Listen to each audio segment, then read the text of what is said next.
Oh, this is going to be a heavy one because with September being Suicide Awareness Month, I have my own personal thing related to suicide and suicidal ideation. And there are a lot of cooks that have substance abuse problems. Oh, yeah, I can't say suicide. Shit. This video is not going to be monetized. I don't like to monetize content like this because I feel like it takes away from the, it makes the message insincere. Like I'm just trying to get a video to 10 minutes. So I just want to put that to rest right now. I turned monetization off on this. Most of you are premium users anyway, but yeah, I don't want to make money off of this. This is an awareness thing for Suicide Awareness Month. I hate that I have to edit out the word, so I'm just gonna call it opting out from now on. I feel like awareness videos and people that are taking the subject really seriously should be able to not be stifled when they put their videos up. It touches people. Most people know somebody that has either had the ideation or they have contemplated it themselves. And it is you can get into a really dark place off of very specific things. There's people that, they were in the military and then they come back and they're bad. I'm not saying being a cook is anything like being in the military, okay? I'm not trying to compare that way. I'm just trying to say, like, there are so many professions where people are struggling and you can tell that their brain is broken. Some professions, their brain is broken for a different reason, and it's all bad. It's all bad. Nothing about it is good. And I don't feel like there is enough help out there. The whole concept of opting out is really personal to me from my own experience and my own ideation, as well as people in my life and other cooks. When you're down in that dark place, it's hard. It's hard to get back. And then on top of it, you don't want to talk to people because one of two things happen. You either get the response like, as you say something like, man, some days I just want to leave my car running in the garage. And you're being dead ass serious, but they take it as a joke because like that's such an egregious thing to say. That's such a bad thing to say. And it is, I'm not saying like it's a good thing, but at the same time, the way that the reaction that you get to it, you want somebody that you can relate to and that you can talk to. You want to be heard, well, at least I wanted to be heard at the time. And when you get the responses that I've seen from people saying that, well, they're just a coward, they couldn't handle life, or they almost like make fun of them, or they treat opting out like it's something that this person should be looked at with like disdain, like looked down on. And I think that's an awful way to look at this and to approach it. And one of the reasons why I have this guy hanging up in my office isn't because I look at him as a hero, it's because I relate to him. And I can't relate to somebody that is like a superhero or something like that. Those might be something, I might have like aspirations, but you don't relate to Superman, I'm not saying Superman's my hero, but just as an example. But I relate to Anthony Bourdain. And the things that happened, like, nobody should have to go through that level of loneliness. And it's not just in the cook industry. Bam Margera went through something similar, and some people judge him for it, but I just see somebody that was really hurting, especially after he lost his really good friend. And the whole thing is just, I think that there's a stigma around opting out that isn't often looked at, and I think that causes a lot of people that have ideation not feel like they have an outlet to talk about it. Cooks are actually in the top 20. How do they word it? It's the profession where has the highest rates of people opting out, right? It's in the top 20. I went into a doctor's office, and this was right around the time where I had split with my wife, and it was it was probably the lowest and roughest that I had been in a while. I actually was moving out on my birthday. And not talking about the personal things that happened, but I went to a doctor. I went to a doctor to get checked out. They asked me these questions, and they asked if I'm feeling sad. And before they started, dude, doctor sits down, nice haircut, slicked back, white coat on the stool, and very professional. And was like, yeah, I know this sucks, but I have to ask these questions. Have you had any ideation? Do you feel upset? And like, you could tell like he wasn't invested in it, and you could get that he didn't care. And I was in that place. I very much was, and I needed help at the time. I ended up in a pretty dark place. It involved opioids and withdrawal later on, and it was bad. But the insincerity caused me to lie to this person and tell him that I was fine when I was not fine. And I think a lot of times we don't know, people don't know how to communicate with somebody that's in that spot.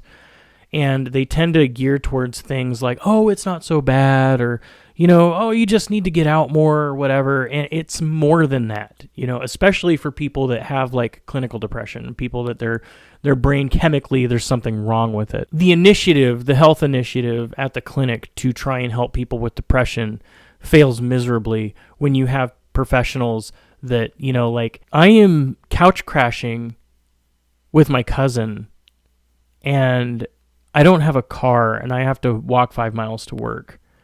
And it's, dealing with Nebraska winters, and later on I got a bike, but for a while there I was walking. And I'm like, you're a doctor, dude. Like, and I know doctors can get depressed. They get depressed, especially over COVID, right? But at the time, I can't say COVID. Especially that little event that happened in 2020, there are plenty of nurses and doctors out there that are in this really dark place. But at the time, when you're dealing with it, you don't really think about other people in that way. You just look at other people, and because your brain is fried, I have a doctor talking to me. I'm like, yeah, you probably got it made. You got a big house, wife, and kids, and everything's going great for you. You probably got a nice car, and you're sitting here like asking questions because you have to. Like, are you serious? I'm gonna fucking talk to you right now? You want me to talk to you, guy I don't know? Like, get the fuck out of here with that shit. But you don't consider that later on he goes home and he has to take pills just to fall asleep because he's dealing with his own shit, right? But I think that lack of relatability is part of why I wasn't able to like be in the space where I could talk to them and actually like make a move towards getting help or therapy or whatever. And then the other thing, like, people don't want to talk about it because you see something for like BetterHelp, like me not liking to talk to people on the phone, or I don't have, the money to spend on a therapist every single week. I see something like BetterHelp. I'm not sponsored by them or anything anyway. I mean, my following is small enough. You probably knew that, but my point is that like these services come out and they're like, hey, this is somebody that you can talk to. You don't have to worry about it. Just that you can text them at your own pace. You can request a new therapist, whatever. And like, you look at, but my point isn't these apps. My point is they'll have an advertisement and you'll see all these laughing emojis on Facebook at people laughing and saying how like it's a joke and whatever.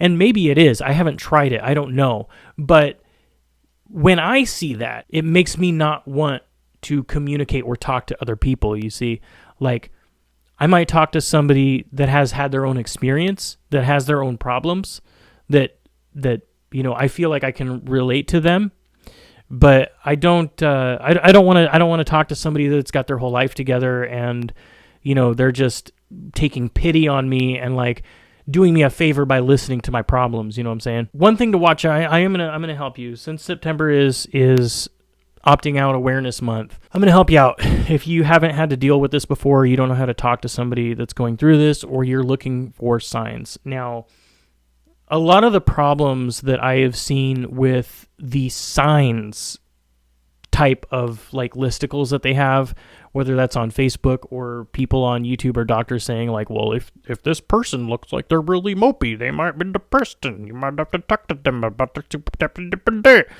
They talk about that kind of shit, but that's not really what happens. Say I'm back in my dark space and I'm thinking about opting out. If I really want to do it, I am not going to act sad.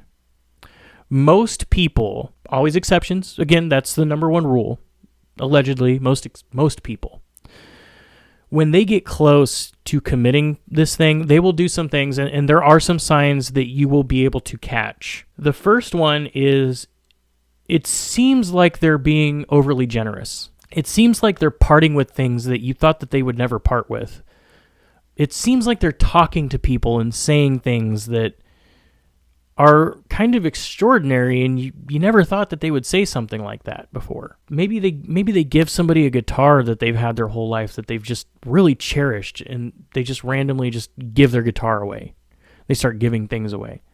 Okay, that's a sign. Most people, they'll plan for this. Sometimes they'll plan for weeks. They think about how they're going to do it.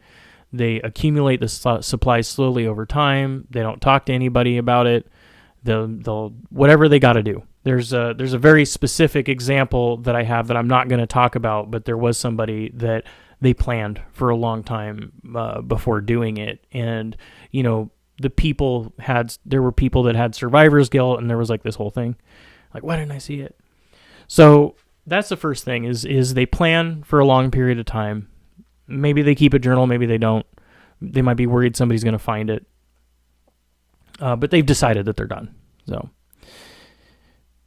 the next thing they do, and this is one that most people don't catch because it's hard to catch this one. And what it is the person when they're close. When they're close to opting out within a day or two, maybe more, but within about a day or two, they get placid. You think that they've come out of their depressive state. They're not moping around anymore. They're content. And the reason why they're content is because they know that the time is approaching. And they don't want to let on like they're upset and depressed, because when they're upset and they're in a dark place and they're depressed, they know that people check on them. They know that people reach out. And they don't want that because they want to be gone, right? So what they will do is they will put on a happy face, but not toxic positivity. They won't be overly happy because that makes people suspicious too. They think that, they're covering up for something. So they'll actually take on like a placid tone where things aren't the best, but I'm getting by. I kind of got my things together. I'm in the place where I need to be, whatever. And they tell people whatever they want to hear. But that placidity is a huge red flag. Not always, of course. As I'm going to say it multiple times throughout this video, everybody's different. Everybody handles it different. There's the sudden outburst of emotions that lead to a spontaneous opting out. And then there's the long-term depression, I think I'm done with this forever kind of thing. And then there's everything in between. Billions of people on this earth, everybody's going to handle it differently. So what do you do? Right? What do you do? Well, it's a case-by-case thing.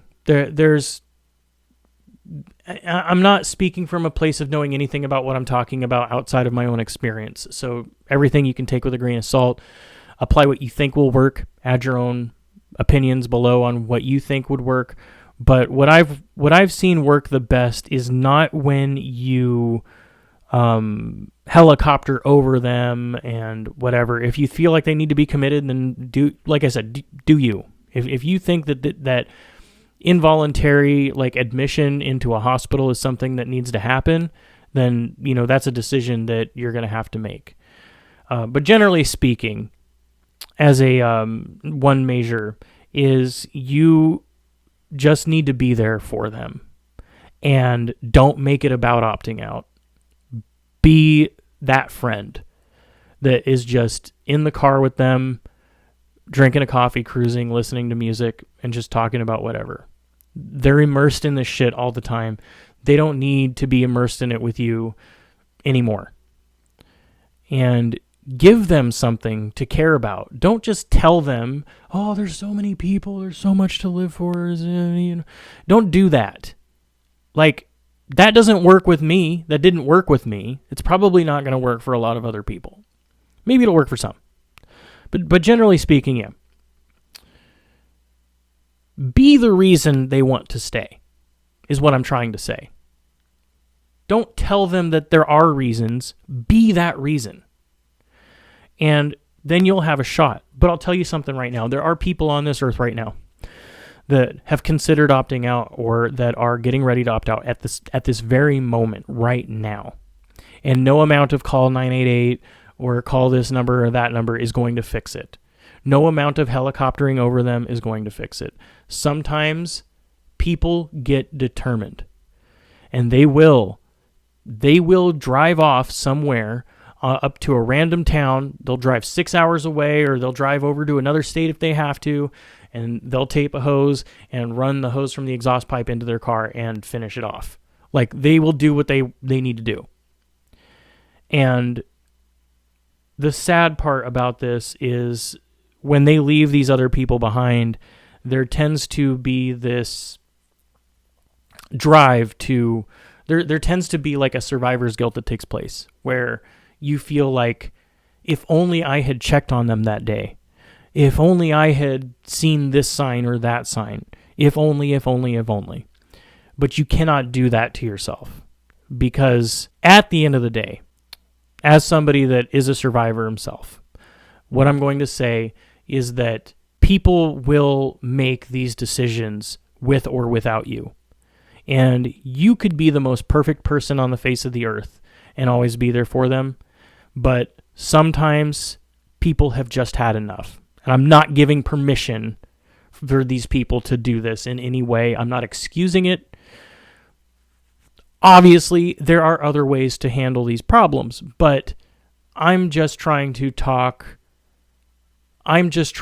be as real as I possibly can be right now about this subject, because unfortunately, there's a lot of fake bullshit out there.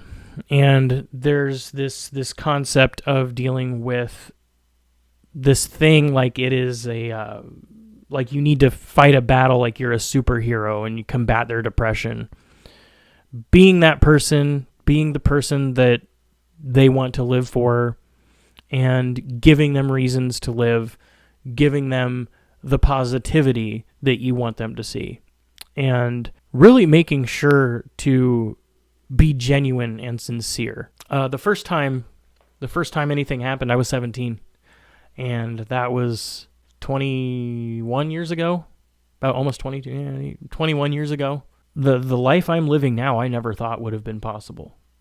There are so many experiences that I've had with my life. I never thought it was possible. Like, I didn't think it would be possible to be sitting here talking to you today. If you are going through something like that, I can tell you it's going to get better, but I know that may not be enough to just know it's going to be better. But you do matter. Everything about this subject is obviously hard to deal with. Whether you're going through it yourself, or you know or love somebody that is going through it, just know that it does get better. It's hard to believe sometimes. As my mom has said, this too shall pass. It may pass like a kidney stone, but it will pass. The events will be over.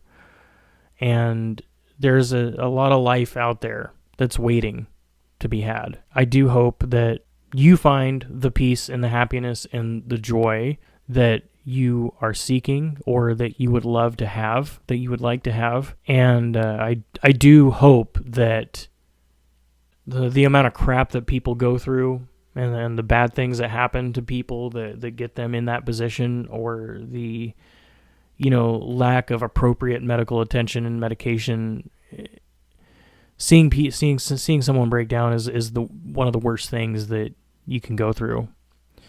And then being the person that's breaking down is also one of the worst things that you can go through. And I do know that there's a way out. I've experienced it myself. And the only thing I can do is ask you to give it time. And, call someone that you love and care about and just talk to them. Just be that person.